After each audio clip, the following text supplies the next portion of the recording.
diketahui ada beberapa gambar alat-alat kimia. Nah, di sini kita diminta untuk memberikan penjelasan mengenai nama dan kegunaan alat tersebut. Kita mulai dari gambar yang A. Gambar A ini adalah gelas ukur. Sesuai dengan namanya ya. Gelas ukur ini punya fungsi untuk mengukur volume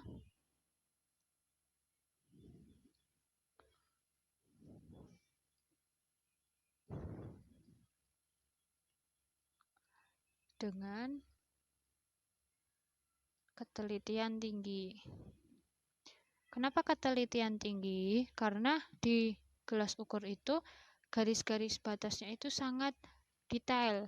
Dan ini pun berbeda-beda. Misal yang ini 5 mili, ini 10 mili, dan ternyata yang ini 15 mili. Itu garis-garisnya sangat detail gitu. Terus habis itu yang gambar kedua, ini adalah pelat tetes.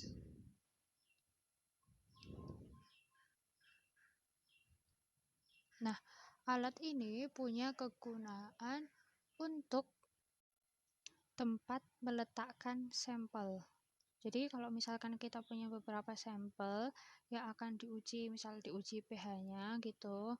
Nah, si sampel-sampel ini diletakkan di plat tetes ini. Terus habis itu kita uji pH-nya dengan kertas lakmus misalnya. Gitu. Nah, terus yang ketiga, gambar ketiga, yang C ini adalah corong pisah.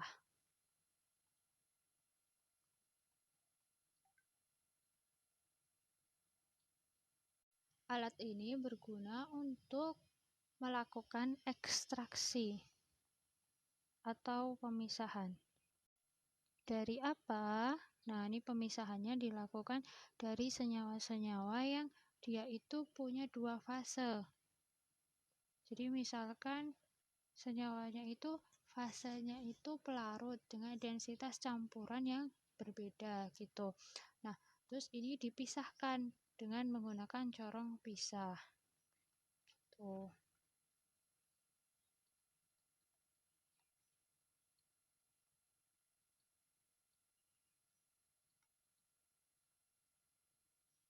Terus selanjutnya untuk gambar yang keempat yaitu D, ini adalah gambar dari buret.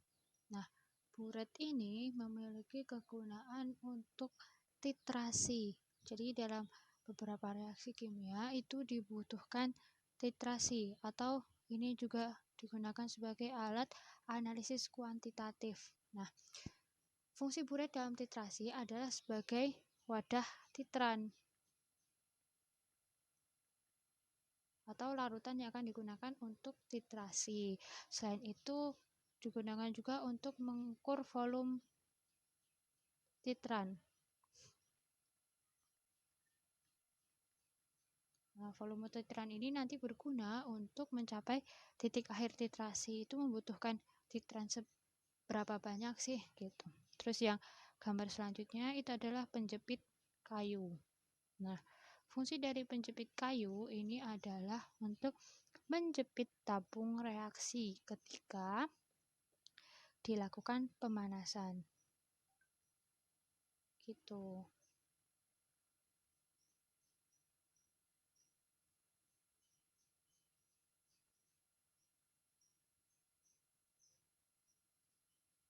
Selain menjepit tabung reaksi, menjepit kayu ini juga bisa digunakan untuk mengambil kertas saring atau benda-benda lain yang dalam kondisi panas.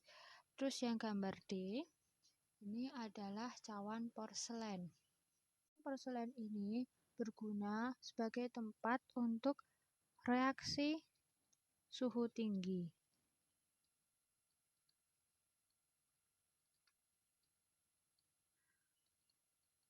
Dan juga tempat untuk menguapkan bahan.